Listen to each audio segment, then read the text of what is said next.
తెలంగాణ రాష్ట్ర శాసనసభ ఎన్నికలు నవంబర్ 30న జరిగే ఎన్నికల్లో భారతీయ జనతా పార్టీకి జనసేన పార్టీకి తెలంగాణ రాష్ట్రంలో పొత్తు కుదిరింది.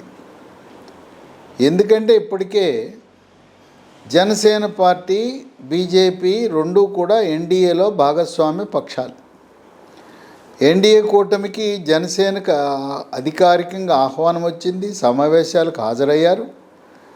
అందువల్ల ఎన్డీఏ కూటమిలో భాగస్వామ్య పక్షమైన జనసేనకు కొన్ని సీట్లు కేటాయించండి, పొత్తు కుదుర్చుకోండి అని చెప్పి కేంద్ర హోంశాఖ మంత్రి అమిత్ షా బీజేపీ రాష్ట్ర నాయకుడు అధ్యక్షుడు కిషన్ రెడ్డికి, డాక్టర్ లక్ష్మణ్కి, ఈటెల రాజేందర్కి, బండి సంజయ్కి, అట్లాగే అమిత్ షా యొక్క ప్రతినిధిగా ఉంటూ ప్రధాన కార్యదర్శి సునీల్ బన్సల్, ప్రకాష్ జవదేకర్ కూడా చెప్పి ఏ సీట్లు వాళ్ళకి ఇవ్వాలి, ఎన్ని ఇవ్వాలని మీ రాష్ట్ర స్థాయిలో ఒక నిర్ణయానికి వచ్చి మీ నిర్ణయాన్ని మాకు తెలియపరిస్తే మేము ఆమోద ముద్ర వేస్తామని చెప్పి అమిత్ షా చెప్పాడు.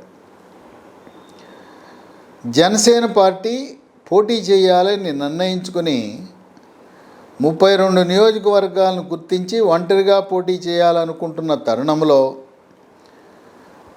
కేంద్ర మంత్రి రాష్ట్ర అధ్యక్షుడు కిషన్ రెడ్డి, డాక్టర్ లక్ష్మణ్ ఇద్దరు కూడా పవర్ స్టార్ పవన్ కళ్యాణ్ ఇంటికి వచ్చి ఆయనతో మీరు ఒంటరి పోవద్దు, మనం కలిసి పోటీ చేద్దాం, మనం ఢిల్లీ వెళ్ళి అమిత్ షా దగ్గర చర్చిద్దామని తీసుకువెళ్ళి చర్చలు జరిపిన తర్వాత చర్చలు సఫలీకృతమయ్యాయి. ఇచ్చిపుచ్చుకునే ధోరణిలో మనం గెలవాలి, ఒక సీట్ అటైనా ఇటైనా, ఒక నియోజకవర్గం మీకో మాకో ఇద్దరం ఒకటే భాగస్వామి పక్షాలు కనుక మన నాయకులను ఒప్పించి, అవసరమైతే మన పార్టీలకు చెందిన కొంతమంది నాయకులు త్యాగం చేయక తప్పదు, వాళ్ళను త్యాగం చేయమని సిద్ధపడి మనం ఉభయతారకంగా గెలుపు వ్యూహంలో ముందుకు సాగుతామనుకునే నిర్ణయానికి వచ్చారు. వీళ్ళు జనసేన పార్టీ వాళ్ళు ఒక 12 నియోజకవర్గాల మీద కన్నేశారు. ఎక్కువగా హైదరాబాదు, రంగారెడ్డిలో ఉండే నియోజకవర్గాలే వాళ్ళు లక్ష్యంగా పెట్టుకున్నారు. ఎందుకంటే ఇక్కడ ఎక్కువగా సీమాంధ్ర వాసులు ఇక్కడ స్థిరపడ్డారు. దాంతోపాటు కాపు, బలిజ, తెలగ, ఒంటరి, తూర్పు కాపు, మున్నూరు కాపు సామాజిక వర్గానికి చెందిన వారు అధికంగా ఉన్నారు. దీంతోపాటు ఆంధ్రప్రదేశ్ రాష్ట్రంలో జనసేన తెలుగుదేశం పార్టీతో పొత్తు కుదిరింది. రేపో మాపో పార్లమెంటు రద్దయి ఎన్నికల నోటిఫికేషన్ 2024 పార్లమెంట్ ఎన్నికలకు నోటిఫికేషన్ రాగానే భారతీయ జనతా పార్టీ ఆంధ్రప్రదేశ్లో జనసేన తెలుగుదేశం పార్టీతో కలిసి పొత్తు పెట్టుకోబోతా ఉంది. ఈ విషయాన్ని అమిత్ షా ఆయన ప్రత్యేకంగా అమిత్ షా లోకేష్కి పిలిపించాడు ఢిల్లీకి. లోకేష్తో పాటు కిషన్ రెడ్డిని, తెలంగాణ రాష్ట్ర అధ్యక్షుడు, ఆంధ్రప్రదేశ్ రాష్ట్ర అధ్యక్షురాలు పురంధరేశ్వరిని కూడా లోకేష్ సమక్షంలో చర్చలు జరిపి సూత్రప్రాయంగా తెలుగు రాష్ట్రాల్లో బీజేపీ, తెలుగుదేశం కలిసి పనిచేసే విధంగా, ఆంధ్రప్రదేశ్లో మాత్రం, తెలంగాణలో బీజేపీకి తెలుగుదేశం పార్టీకి తెలంగాణలో పొత్తు లేదు. కానీ జనసేన పార్టీ తెలుగుదేశం పార్టీతో ఇప్పటికే ఆంధ్రప్రదేశ్లో పొత్తులో ఉంది కనుక ఆ విధంగా జనసేన పార్టీ రైలు ఇంజిన్ అయితే తెలుగుదేశం పార్టీ బోగీలా ఉంటుంది. కనుక జనసేన బీజేపీ కూటమికి తెలుగుదేశం పార్టీ సానుభూతి పరులు, ఎన్టీఆర్ అభిమానులు, చంద్రబాబు నాయుడు అభిమానులు, సాఫ్ట్వేర్ రంగ నిపుణులు, కమ్మ సామాజిక వర్గం వారు, ఆ విధంగా మెగాస్టార్ కుటుంబ అభిమానులు, మెగాస్టార్లో ఎంతోమంది స్టార్లు ఉన్నారు. మెగాస్టార్ చిరంజీవి ఆయన కోవిడ్ వచ్చినప్పుడు విశేషమైన సేవలను అందించాడు. ఉచితముగా ప్రతి గ్రామానికి ప్రాణవాయువు ఆక్సిజన్ పంపించి ప్రాణాలు నిలబెట్టాడు. ఇక్కడ ఈ చలనచిత్ర రంగంలో సంక్షోభంలో చిక్కుకున్న ఆ చలనచిత్ర రంగ కార్మికులకు వాళ్ళకి నిత్యావసర వస్తువులు సరఫరా చేయటము, హాస్పిటల్లో చికిత్సకు కావాల్సిన ఆర్థిక సహాయం చేయటం, అది ఒక విశిష్టమైన సేవను అందించాడు. ఇప్పటికే megastar blood bank, I bank నిర్వహించడం ద్వారా ప్రజల యొక్క మన్ననలను పొందడం జరిగింది. అట్లాగే అదే కుటుంబంలో రామ్ చరణ్, చెర్రీలు, బన్నీ ఇద్దరు కూడా ఈ RRR సినిమాతో ఎక్కడ లేని గ్లామర్ వచ్చేసింది రామ్ చరణ్కి. ఆ విధంగా మెగాస్టార్ కుటుంబంలో ఉండే ఆ స్టార్లకు ఉండే అభిమానులు కూడా బీజేపీ, జనసేన పార్టీకి ఓటు వేస్తారు. చంద్రబాబు నాయుడు తెలంగాణ రాష్ట్ర తెలుగుదేశం పార్టీ అధ్యక్షుడు కాసాని జ్ఞానేశ్వర్కి స్పష్టత ఇచ్చాడు. మనము తెలంగాణ రాష్ట్రంలో నవంబర్ 30న జరిగే ఎన్నికల్లో తెలుగుదేశం పార్టీ పోటీ చేయదు. కనుక మీరు మన నాయకులకు, మన క్యాడర్కు స్పష్టత ఇవ్వండి. మన ప్రాధాన్యత ఆంధ్రప్రదేశ్ రాష్ట్రములో జనసేనతో కలిపి భవిష్యత్తులో భారతీయ జనతా పార్టీతో కలిసి అధికారంలోకి రావటం మన ప్రాధాన్యత. కనుక తెలుగుదేశం పార్టీ పోటీ చేసే ఆలోచన లేదు. జనసేన ప్రాథమికంగా 12 నియోజకవర్గాలను గుర్తించింది.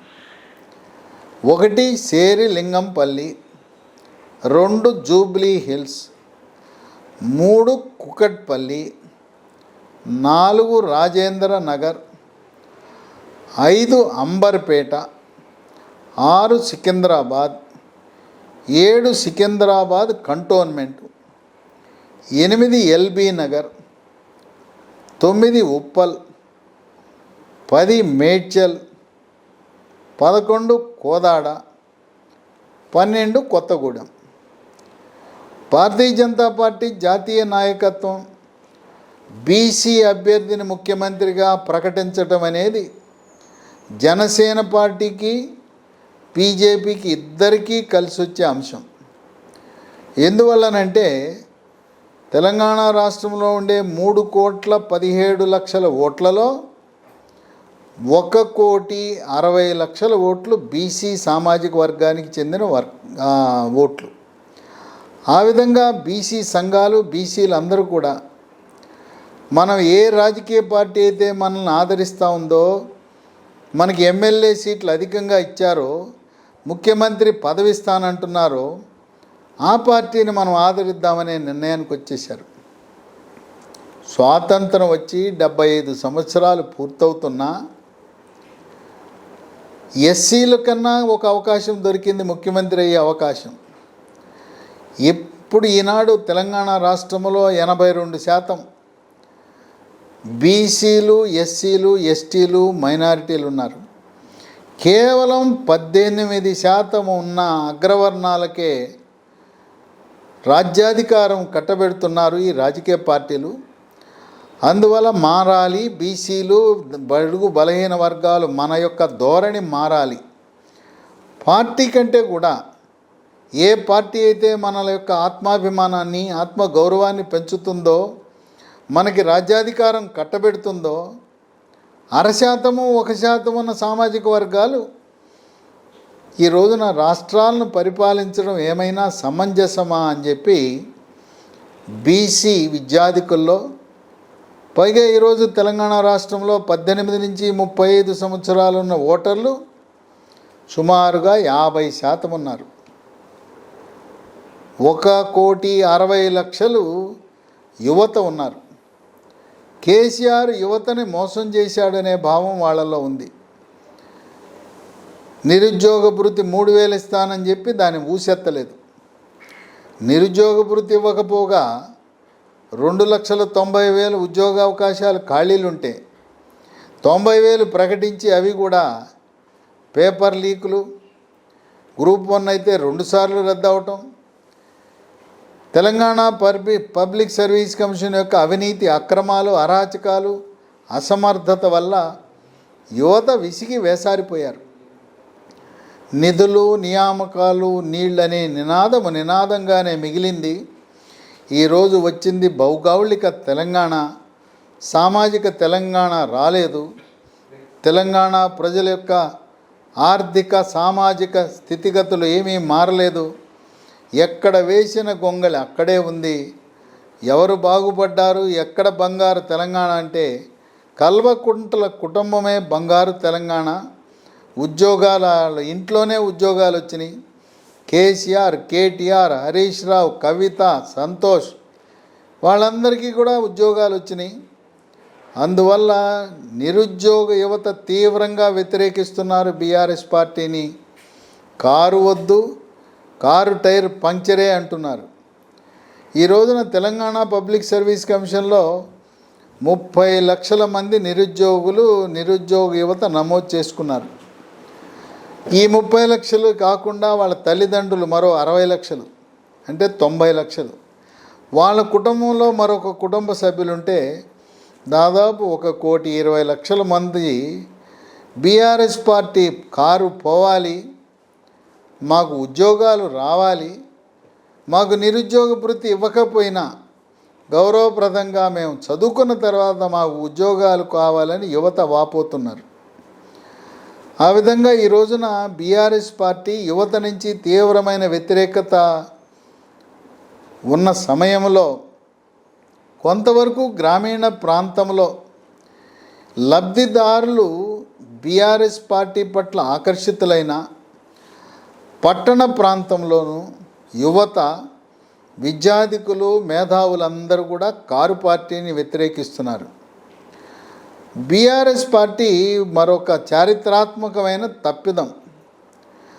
ఒకటి, 60 లక్షలున్న ముదిరాజు సామాజిక వర్గం ఓట్లు తెలంగాణలో ఉంటే ఈటెల రాజేందర్పై అక్కసుంటే ఉండొచ్చు, కానీ అది కులం మీద చూపించి 60 లక్షల ఓట్లున్న ఈ ముదిరాజు సామాజిక వర్గానికి బీఆర్ఎస్ పార్టీ తరపున ఒక్క సీటు కూడా ఇవ్వకపోవటం, ముదిరాజు సామాజిక వర్గం ముక్త కంఠంతో మాకు అవమానం జరిగింది, మాకు గుర్తింపు లేకుండా చేశాడు, 60 లక్షలున్న మేము కనపడటం లేదా, మేమందరం సంఘటితంగా మా తడాకా చూపిస్తాం రాబోయే నవంబర్ 30, 2023 ఎన్నికల్లో అని చెప్పి వాళ్ళందరూ కూడా ముక్త కంఠంతో ఈటెల రాజేందర్ వెనుక నడుస్తూ కమలం పార్టీకి మద్దతు ఇచ్చే విధంగా వాళ్ళు ఉన్నారు.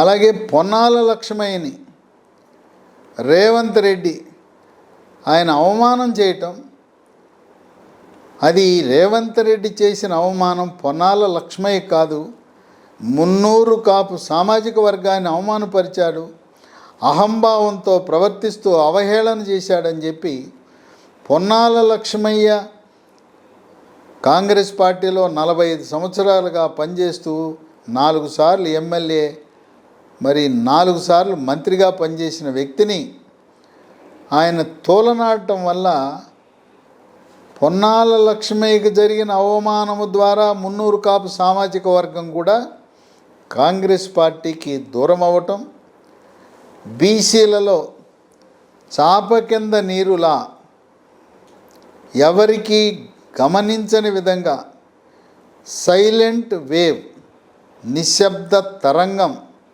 బీసీలలో జాగృతమై చైతన్యవంతులై బీసీల ముఖ్యమంత్రిని చేసే పార్టీని ఆదరిద్దామనే ఆలోచనలో బీసీ కులాలు 113 కులాలు ఉన్నాయి. కాంగ్రెస్ పార్టీ అధికారంలోకి వస్తే రెడ్డి సామాజిక వర్గ ముఖ్యమంత్రి అవుతాడు. బీఆర్ఎస్ పార్టీ అధికారంలోకి వస్తే వెలమ సామాజిక వర్గం కేసీఆర్, ఆయన కుమారుడు కేటీఆర్ అవుతాడు. భారతీయ జనతా పార్టీ, కమలం పార్టీ అధికారంలోకి వస్తే మొట్టమొదటిసారిగా మనకు స్వాతంత్రం వచ్చిన తర్వాత తెలుగు రాష్ట్రాల్లో బీసీ ముఖ్యమంత్రి అవుతాడనే ఒక ఆలోచనతో డబుల్ ఇంజన్ సర్కార్ను ఒకసారి రుచి చూద్దాం. కాంగ్రెస్ పార్టీ 50 సంవత్సరాలు పరిపాలించింది, 10 సంవత్సరాలు టీఆర్ఎస్ బీఆర్ఎస్ పార్టీ పరిపాలించింది. మన తలరాత ఏమీ మారలేదు. ఎక్కడ వేసిన గొంగళి అక్కడే, హామీలన్నీ కూడా నీటి మూటలుగా మిగిలిపోయినాయి. సామాజిక అసమానతలు పెరిగినాయి, నిరుద్యోగం పెరిగింది. అందువల్ల ఈసారి తెలంగాణలో ఉండే బీసీలు, ముఖ్యంగా యువత కారు పార్టీకి వద్దు మాకు అని చెప్పి ప్రత్యామ్నాయంగా ప్రధానమంత్రి మోదీ బీసీ సామాజిక వర్గానికి, గానుగ సామాజిక వర్గానికి చెందిన వ్యక్తి అవటం వల్ల బీజేపీ పట్ల మొగ్గు చూపుతున్నారు బీసీ సామాజిక వర్గాలు. తెలుగు ప్రజల యొక్క సెంటిమెంట్ మరొకటి ఉంది. వాళ్ళేంటి, 2 సార్లు భరిస్తారు ఏ ప్రభుత్వాన్నైనా, ఏ పార్టీనైనా. గత 60 సంవత్సరాల చరిత్ర చూస్తే 2 సార్లు 10 సంవత్సరాల పాటు తెలుగుదేశం అయినా కాంగ్రెస్ అయినా వరుసగా 2 సార్లు అవకాశం ఇస్తారు, అధికారం ఇస్తారు. ఇక 3వ ఎన్నిక వచ్చేసరికి చాలు నీ పాలన అనే విధంగా తెలుగుదేశం అయినా కాంగ్రెస్ పార్టీ అయినా ఎవరికీ కూడా 3వ అవకాశం, హ్యాట్రిక్ అవకాశం ఇవ్వలా. అందువల్ల బీఆర్ఎస్ పార్టీకి హ్యాట్రిక్ అవకాశం లభించదు అని చెప్పి విశ్లేషకులు భావిస్తున్నారు. అయినా కేసీఆర్ నోట ఎప్పుడూ ఓటమి అనే పదం రాదు. ఈసారి ఆయన నోటి వెంట ఓటమి అనే వస్తూ ఉంది. మీరు బీఆర్ఎస్ పార్టీని, కారు పార్టీని ఓడిస్తే నాకేమి నష్టం లేదు, నేను నా ఫామ్ హౌస్లో రెస్ట్ తీసుకుంటా, విశ్రాంతి తీసుకుంటా, నష్టపోయేది మీరే, తెలంగాణ ప్రజలే నష్టపోతారు. అందువల్ల మీకోసం మమ్మల్ని గెలిపించండి, మాకేం లేదని మొట్టమొదటిసారిగా కేసీఆర్ నోట ఓటమి అనే పదం వస్తున్నప్పుడు గజ్వేల్ నియోజకవర్గంలో కూడా ఈటెల రాజేందర్, కేసీఆర్ మధ్య హోరాహోరీ పోటీ, నువ్వా నేనా అనే పోటీ.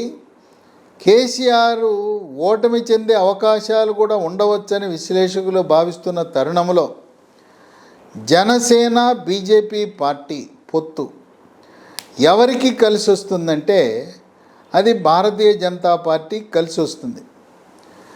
తెలంగాణ రాష్ట్రంలో ఉండే సీమాంధ్రులు, స్థిరపడిన సీమాంధ్రులు, వాళ్ళు 35 నియోజకవర్గాల గెలుపు ఓటములని ప్రభావితం చేయబోతారు. వాళ్ళ యొక్క ప్రభావము 6 జిల్లాల్లో ప్రధానంగా ఉంది. 1 హైదరాబాదు, 2 రంగారెడ్డి, 3 ఉమ్మడి ఖమ్మం, 4 ఉమ్మడి నల్గొండ, 5 నిజామాబాద్, 6 మహబూబ్ నగర్. ఈ 35 నియోజకవర్గాల్లో ఈరోజు చంద్రబాబు నాయుడిని అరెస్ట్ చేశారు. అరెస్ట్ చేసినప్పుడు సాఫ్ట్వేర్ రంగ నిపుణులు గచ్చిబౌలిలో వాళ్ళు శాంతియుతంగా నిరసన వ్యక్తం చేస్తానంటే కేటీఆర్ చేసిన వ్యాఖ్యలు వాళ్ళ మనసుని గాయపరిచింది. సాఫ్ట్వేర్ రంగ నిపుణుని, సీమాంధ్ర ప్రజలను. సీమాంధ్ర ప్రజలు 2014లో 15 నియోజకవర్గాల్లో తెలుగుదేశం పార్టీని గెలిపించారు. 15 మంది టీఆర్ఎస్లో చేరారు. 2018 వచ్చేసరికి సీమాంధ్ర వాసులందరూ కూడా టీఆర్ఎస్ పార్టీని మద్దతు ఇచ్చారు. మీకు మద్దతు ఇచ్చినందుకు మీరు మా అభిమాన నాయకుడు ఈరోజు హైటెక్ సిటీ నిర్మాణం చేసి 25 సంవత్సరాలు పూర్తవుతున్న సందర్భంలో 29 అక్టోబర్న గచ్చిబౌలిలో ఒక పెద్ద మహాసభని సాఫ్ట్వేర్ రంగ నిపుణులు ఏర్పాటు చేసుకున్నారు. సీమాంధ్ర నుంచి ఇక్కడొచ్చి స్థిరపడిన విద్యార్థికులు, మేధావులు, సాఫ్ట్వేర్ రంగ నిపుణులు 20 లక్షల కుటుంబాలు ఉన్నాయి. వాళ్ళందరూ కూడా కేటీఆర్ మాట్లాడిన ఆ పదజాలంతో వాళ్ళ హృదయం గాయపడింది. ఆయన ఏమన్నాడు కేటీఆర్, మేము హైదరాబాద్ నగరంలో మీరు ఎటువంటి ఆందోళనలు, నిరసనలు చేసినా మేము అనుమతించాం, పోలీసు ఉక్కుపాదం మోపుతుంది. అయినా ఆంధ్ర పంచాయతీ మీరేంటి తెలంగాణలో, హైదరాబాదులో? నాకు జగను కావాల్సిన వాడే, లోకేషు కావాల్సిన వాడే. ఆ పంచాయతీ మీరు వెళ్ళండి, అమరావతి వెళ్ళండి, రాజమండ్రి వెళ్ళండి, భీమవరం వెళ్ళండి, అక్కడ తేల్చుకోండి. కానీ తెలంగాణ రాష్ట్రంలో మీరు నిరసనలు, ఏదైనా ర్యాలీలు, ఇక్కడ ఏ రకమైన ప్రదర్శనలు చేసినా మేము సహించము అని చెప్పి కేటీఆర్ చాలా సీరియస్గా ఆయన జారీ చేసిన హెచ్చరికలు సీమాంధ్ర వాసులను ఒకంత బాధ పెట్టినాయి. అందువల్ల ఈ రోజున జనసేన నాయకుడు పవర్ స్టార్ పవన్ కళ్యాణ్ తెలంగాణ రాష్ట్రంలో 119 నియోజకవర్గాలలో సుడిగాలి పర్యటన చేస్తూ జనసేన అభ్యర్థులను గెలిపించుకోవడమే కాక భారతీయ జనతా పార్టీ అభ్యర్థులకు కూడా ప్రచారము చేయటం ద్వారా ఈ పొత్తు జనసేన బీజేపీ పొత్తు బీజేపీ అధికార దిశగా అడుగులు వేయటానికి డబుల్ ఇంజన్ సర్కారు కమలం విజయ బావుట ఎగరేయటానికి దోహదపడుతుందని విశ్లేషకులు భావిస్తున్నారు. ఈ జనసేన బీజేపీ పొత్తు కుదరకపోతే బీజేపీకి కొంత ఇబ్బందికరమైన పరిస్థితి ఉండేది. కాంగ్రెస్ పార్టీ ఆశగా ఎదురు చూశారు. ఈ సీమాంధ్ర వాసులు, చంద్రబాబు నాయుడు అభిమానులు, ఎన్టీఆర్ అభిమానులు వాళ్ళు మాకు ఓటు వేస్తారా అని చెప్పి వాళ్ళు ఒక ప్రచారం కూడా మొదలుపెట్టారు. చంద్రబాబు నాయుడు అరెస్టు వెనుక భారతీయ జనతా పార్టీ ఉన్నది, అమిత్ షానే చేయించాడనే ఒక దుష్ప్రచారం కూడా, విషప్రచారం కూడా చేస్తున్నారు కాంగ్రెస్ పార్టీ వాళ్ళు. తెలంగాణలో Congress party Chandrababu Naidu arrest BJP హస్తంతోనే జరిగిందని, ఆంధ్రప్రదేశ్లో వైఎస్ఆర్ పార్టీ వాళ్ళు చంద్రబాబు నాయుడు అరెస్టు మేము మోదీ అమిత్ షా దీవెనలతో ఆశీస్సులతోనే చేశామని వాళ్ళు చెప్పుకోవటం ఇది కేవలం అభూత కల్పన, సృష్టి మాత్రమే. అందుకే తెలుగు ప్రజలకు సరైన సంకేతాలు ఇవ్వడానికి అమిత్ షా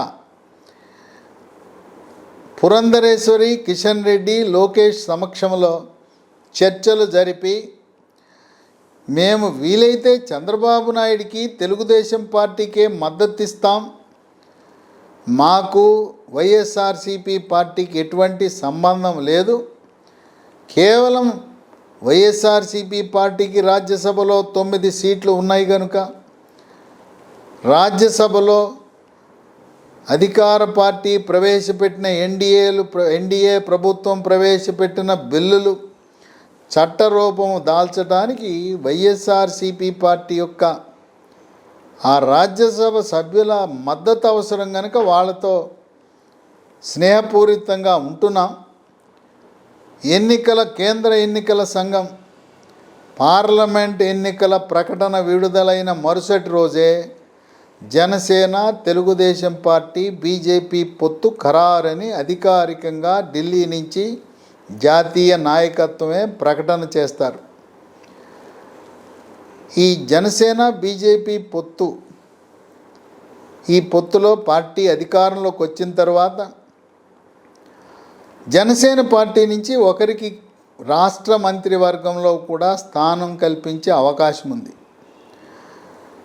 ఈ జనసేనకు సీట్లు కేటాయించడం వల్ల కొంతమంది భారతీయ జనతా పార్టీ నాయకులు, నాయకురాళ్ళు హైదరాబాదులోను, రంగారెడ్డి జిల్లాలో ఉండేవాళ్ళు త్యాగము చేయవలసిన అవసరం ఉన్నది. తప్పదు. పార్టీ కోసం, పార్టీ ప్రయోజనాల కోసం, పార్టీని అధికారంలోకి తేవటం కోసం, పొత్తు ధర్మం పాటించడం కోసం గెలిచే నియోజకవర్గాల్లో భారతీయ జనతా పార్టీ సీమాంధ్ర వాసులు అధికంగా నివసిస్తున్న హైదరాబాదు, రంగారెడ్డి నియోజకవర్గాలను జనసేన పార్టీకి కేటాయించడం జరుగుతుంది. భారతీయ జనతా పార్టీలో కొద్దిమంది నాయకులు అసంతృప్తి వ్యక్తపరుస్తున్నా ఇది జాతీయ విధానం కింద జనసేనకు కూడా గెలిచే సీట్లు ఇవ్వాలి కానీ ఓడే సీట్లు, ఓల్డ్ సిటీలో, పాత బస్తీలో సీట్లు కాదు. ఎక్కడైతే జనసేన బలంగా ఉందో అక్కడ వాళ్ళు సీట్లు కోరతారు. ఇప్పుడు కొంతమంది కాంగ్రెస్ ప్రముఖ నాయకులకు సీట్లు రాలేదు. ఆ ప్రముఖ కాంగ్రెస్ నాయకులు భారతీయ జనతా పార్టీలో చేరదామని కొంతమంది ఆలోచన చేస్తూ ఉంటే మరికొంతమంది జనసేన పార్టీలో చేరి వాళ్ళ అదృష్టాన్ని పరీక్షించుకోవాలని కూడా ఉన్నారు. కనుక ఎవరైనా మాజీ ఎమ్మెల్యేలు, మాజీ మంత్రులు, ప్రముఖ కాంగ్రెస్ నాయకులు, అలాగే ప్రముఖ టీఆర్ఎస్, బీఆర్ఎస్ నాయకులు ఎవరికైతే ఎమ్మెల్యే సీట్లు లభించలేదో వాళ్ళు జనసేన పార్టీలో చేరటానికి కూడా వాళ్ళు ఆలోచన చేస్తున్నారు. జనసేన బీజేపీ కూటమి ఈ పొత్తు రాజకీయంగా కమలం పార్టీకి కలిసొచ్చే అంశమని విశ్లేషకులు భావిస్తున్నారు. ఈ పొత్తు వల్ల సీమాంధ్ర నుంచి వచ్చి తెలంగాణ రాష్ట్రంలో స్థిరపడిన వాళ్ళు, అలాగే సాఫ్ట్వేర్ రంగ నిపుణులు, చంద్రబాబు నాయుడు అభిమానులు, అలాగే ఎన్టీఆర్ అభిమానులు, ఎలాగో తెలుగుదేశం పార్టీ పోటీ చేయటం లేదు కనుక ఎవరికి వెయ్యాలి అంటే ఇప్పుడు ఒక స్పష్టత వచ్చింది. జనసేన తెలుగుదేశం పార్టీ ఆంధ్రప్రదేశ్లో పొత్తులో ఉన్నాయి కనుక ఇక్కడుండే సీమాంధ్ర వాసుల్లో కుటుంబంలో అన్న తెలంగాణలో ఉంటే తమ్ముడు ఆంధ్రప్రదేశ్, అక్క తెలంగాణ అయితే చెల్లెలు ఆంధ్రప్రదేశ్లో ఉన్నారు కనుక రోజు మాట్లాడుకుంటుంటారు. కనుక జనసేన తెలుగుదేశం పార్టీ ఆంధ్రప్రదేశ్లో ఏర్పడిన పొత్తు కలిసి కనీస ఉమ్మడి కార్యక్రమాన్ని ప్రతిపాదించడం, కలిసి ఉద్యమ కార్యాచరణ రూపొందించడం, జనసేన పార్టీ అధినేత పవర్ స్టార్ పవన్ కళ్యాణ్ జైల్లో ఉండే చంద్రబాబు నాయుడిని పరామర్శించి నేను సంపూర్ణ మద్దతుని జనసేన పార్టీ ప్రకటిస్తుండడం అనేది తెలుగుదేశం పార్టీ శ్రేణులు, ఎన్టీఆర్ అభిమానులు, సాఫ్ట్వేర్ రంగ నిపుణులు, చంద్రబాబు నాయుడు అభిమానులు తెలంగాణ రాష్ట్రంలో కమలం పార్టీకి జనసేన గ్లాసు గుర్తుకు ఓటు వేసి ఆ కూటమికి అఖండ విజయం చేకూర్చే అవకాశం ఉందని విశ్లేషకులు భావిస్తున్నారు.